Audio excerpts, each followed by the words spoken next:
Green Arrow's journey in Rebirth has been one hell of a ride. From losing his identity and fortune to helping save the world in two major events, one where he legit had to defend the world by himself, to losing his longtime partner in a horrible accident, and so on. Green Arrow has been through the trenches and has grown substantially as a hero, thus providing us with one of the greatest comic book runs of all time, and further proving you don't need to have superpowers to be a badass. Unfortunately, March 2019 saw the end of our time with the Hooded Goat in an ongoing series, and the last issue ended on a cliffhanger that left many, including myself, asking, what is going to happen with Green Arrow when we see him again? And well, when we've seen him again after, it's like nothing from the last batch of solo issues. Mainly the last one matters, especially in terms of his dynamics with the Justice League. Something is clearly up here. What's going on, y'all? It's your boy Roliver Queen, and in this video, I'm going to discuss how Green Arrow's continuity is being ignored. If you haven't already, hit that subscribe button and turn on your notifications so you're always in the loop whenever I drop new videos. One recurring theme since the beginning of the Green Arrow comics was his off and on relationship with the Justice League. The League wasn't a fan of Green Arrow's overall demeanor and how vocal he was about social justice. And Green Arrow also felt like the Justice League saw him as inferior because he didn't have powers. However, in the hard traveling hero storyline, this changes. Green Arrow is left with nothing thanks to the Ninth Circle, a criminal organization that infiltrated Queen Industries and tarnished both of his identities. Realizing that their influence was spreading outside of Seattle, Green Arrow travels nationwide to stop them in their tracks. It's on that journey where Green Arrow teams up with the Justice League, and with their help, puts a serious dent in their plans, and both sides reconcile, which leads to Green Arrow being offered a spot in the Justice League. Green Arrow of course declines because he feels like he won't be the best team player, but he compromises with the Justice League by agreeing to become their rogue operative. This leads to him making a promise to Batman to look after Robin in fear of the events of Dark Knight's Metal. During Batman's absence in Metal, Green Arrow arrives in Gotham as promised, and him and Robin, alongside a few other unlikely heroes, form the Gotham Resistance and aid in the fight against the Dark Multiverse invasion. Things would continue to run smoothly between Green Arrow and the Justice League until the events of No Justice, which is when the dynamic between the Justice League and Green Arrow changes completely. Brainiac captured the Justice League and many other members of the major groups such as the Teen Titans, and the Suicide Squad.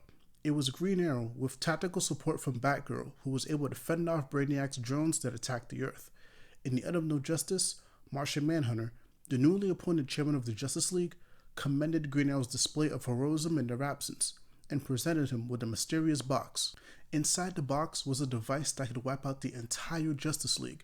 Martian Manhunter believed that there would be a time when the Justice League would overstep their boundaries, and he believed that Green Arrow was the right man to step in and shut them down when the time came. Makes sense given their rocky history. Green Arrow hesitantly takes the box and keeps it a secret from everyone, including Black Canary and Roy Harper. Well, he was going to tell Roy, but Heroes in Crisis happened. Roy was accidentally killed by Wally West in Sanctuary, a place where heroes went to seek mental help. Green Arrow finds out about this and immediately blames Batman, Superman, and Wonder Woman since they did create Sanctuary, and in anger, he almost uses the device given to him by Martian Manhunter to take out the Justice League. However, Martian Manhunter mentally intervenes and calms him down, but it's clear at this point that whatever relationship Green Arrow and the Justice League had was now over. Now things come to a devastating end in issue 50, when a Black Ops government group finds out that Green Arrow is in possession of the box, and they force Black Canary to retrieve the box, pitting the lovers against one another. Green Arrow survives the battle and manages to keep the box, but at the cost of being exiled from Seattle. And he opens up the box, only to realize that there was nothing in it. At least nothing he could see. Green Arrow is left feeling hurt. Not only did his world come crashing down on him, it seemingly all was for nothing, and his relationship with the Justice League was once again at the forefront. He feels as if the invitation to join the Justice League and being given the empty box was out of obligation, not because they viewed him as an equal. The issue ends with him promising that the time will come when the Justice League will step out of line and he will be the one to take them down, thus setting up a future confrontation between the two. But seeing as though we ended off on such a cliffhanger, you'd think that the Green Arrow would keep his distance from the Justice League, right? Well, let's delve into what's been happening with him after issue 50. Let's start with the Justice League comics. The stakes in the Justice League comics have risen substantially. Lex Luthor strategically informed the world that the Justice League was responsible for breaking the Source Wall, thus putting their entire existence at risk, and encouraged them to side with Doom because justice is what led to this happening. Almost immediately, much of the world lost trust in the Justice League and began acting out as a result. To make matters worse, Lex Luthor sent out the offer to all the villains of the DC Universe to side with him and help further tip the scales towards Doom. Realizing that the Legion of Doom was growing in power and numbers, and that a Justice Doom War was imminent, the League decides to do the same by recruiting every single hero they can to join the Justice League.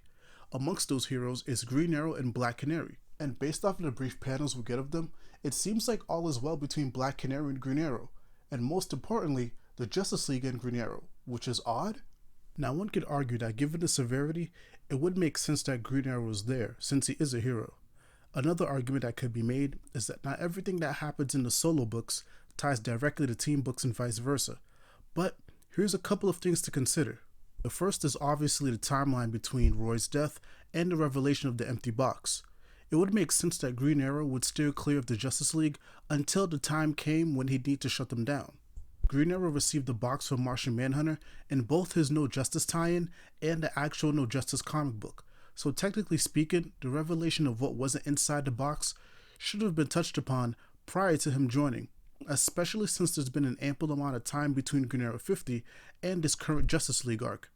Now, I'm not against him joining the Justice League given the circumstances, but I personally was expecting some type of hesitation or resistance before doing so.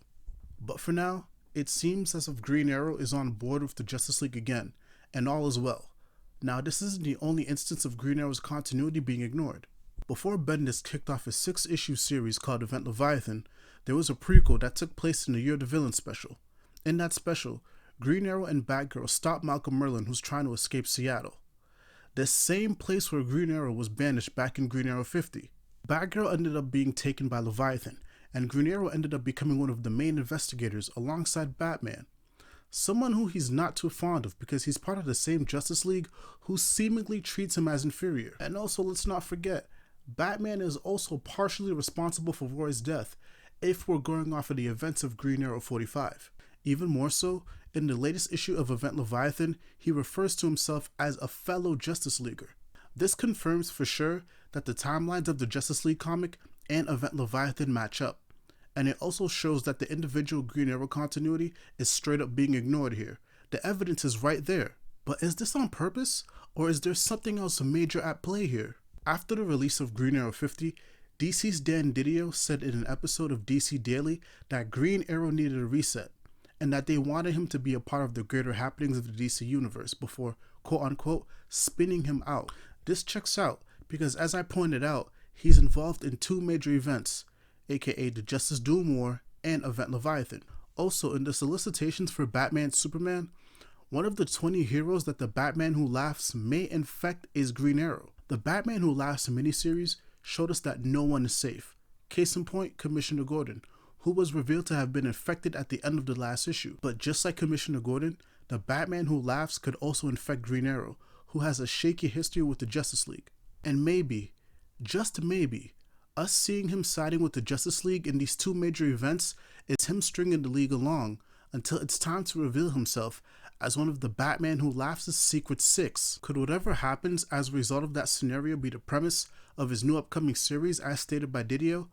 Or is his continuity simply being tossed aside because his solo series is over? What do you guys think? Let me know down below in the comments. And if you haven't already, hit that subscribe button and turn on your notifications. Roliver Queen out.